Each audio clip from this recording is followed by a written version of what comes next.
I'm Charli and welcome to June's, I had to think about that, June's book club book. This month, as I'm sure you know, I read the monster that is the Priory of the Orange Tree. It's by Samanthan, Shannon. It's been something that's been on the lips of a lot of YA blogs and fantasy blogs and bookstagrams and all that kind of stuff. It was really hyped up. I was really excited to get stuck into it, and I will say it did not disappoint.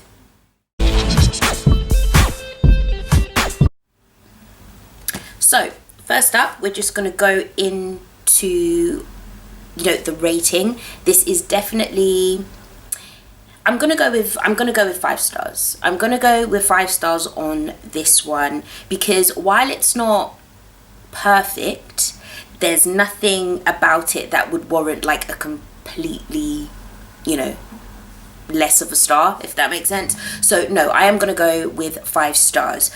What's it about, for those that don't know? So basically, the Priory of the Orange Tree is in fact a group of women who not necessarily worship but follow the teachings of like a mother goddess kind of thing, and she has given them the gift of magic, or in this case something called Sidon, S-I-D-N, and they use that magic to protect their interests and people who believe in their kind of religion.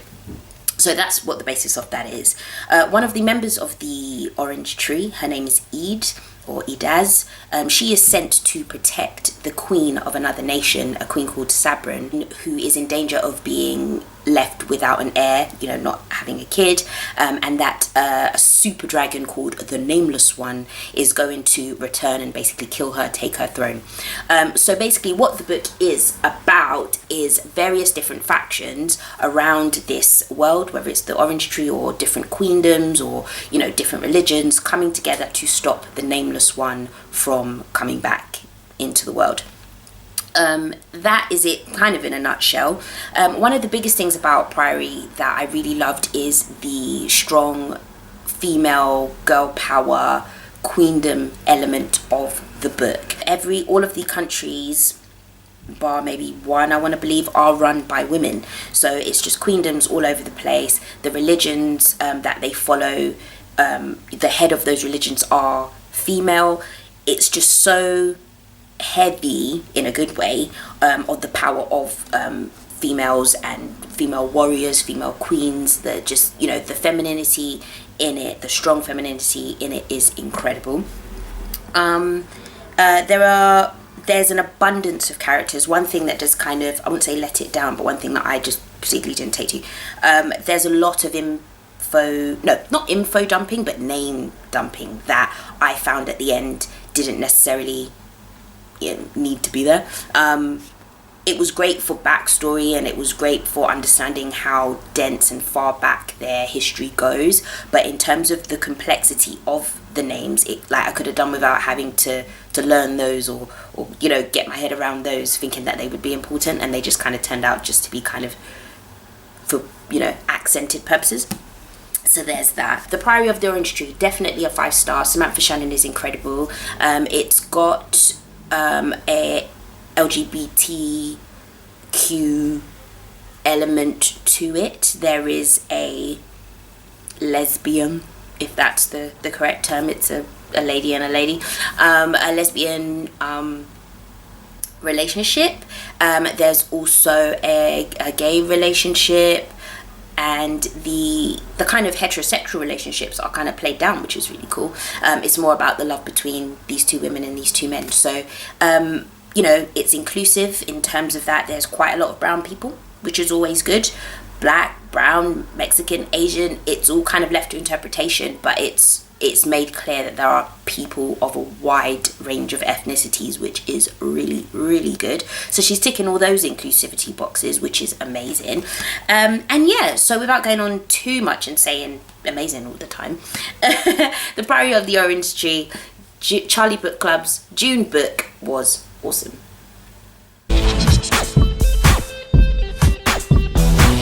So moving on to those that have read it, we're going to touch on the main people. So we've got, sorry, I'm getting involved now.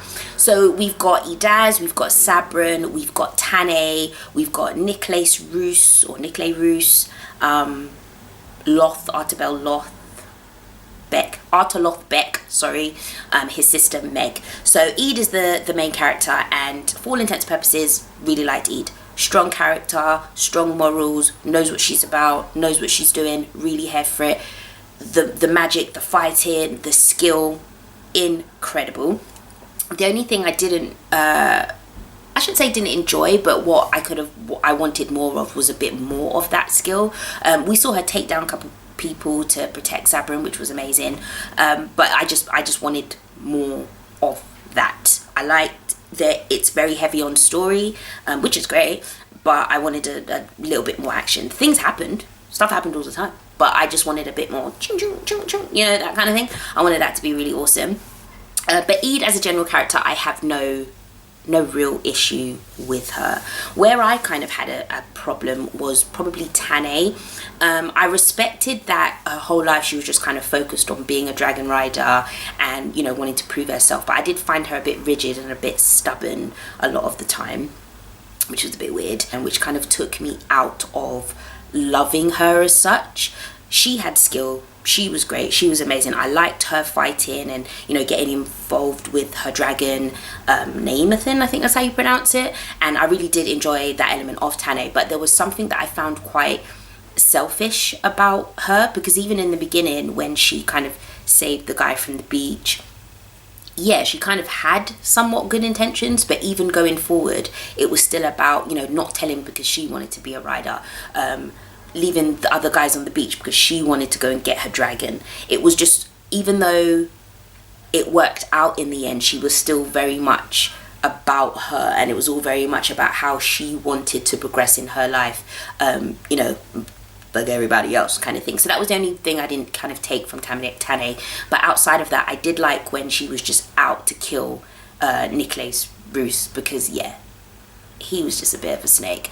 I loved his depth of character and love for Janart, is that how you pronounce it? The love for the guy he had loved for ages. And I understood, even though I am not a gay man, or an elderly gay man, I understood that element that you've seen in a lot of films about having people of high society or whatever having to follow certain protocol and not being able to marry and be with who they want. So Janart obviously got married and had a kid and done his duty and had an heir, but had this whole entire life of, you know, loving and being with a man until his dying day. And that was really touching, and that was a really beautiful element to the story. What I didn't particularly like, obviously, about Nicholas is that he was just quite rude, a bit abrupt, very petty, just a bit off key. If his story, I mentioned with somebody on my Instagram that if his story had been a story on its own in and of itself and kind of gone into that whole story of him and Janart, that would have been amazing on its own. But next to the other stories, Tane's stories, Eid's stories, it kind of felt a bit lacking. He just felt just a bit cruel, and so I didn't take to him that much. Sabrin, last one I'm going to touch on before it gets too long. Sabrin was cool. I loved the whole connection to her being a lot like Elizabeth I, obviously from British history, not wanting to marry anyone, not wanting to have an heir, that kind of thing, having a court favourite and people wanting to get rid of him. That was such a good element. The Nighthawk, the guy that's kind of, he's the reincarnation of, is it Walsingham, who was her spy master, who looked after her affairs while running England during the 15th century. Did I do that right? So yeah, so that was really good.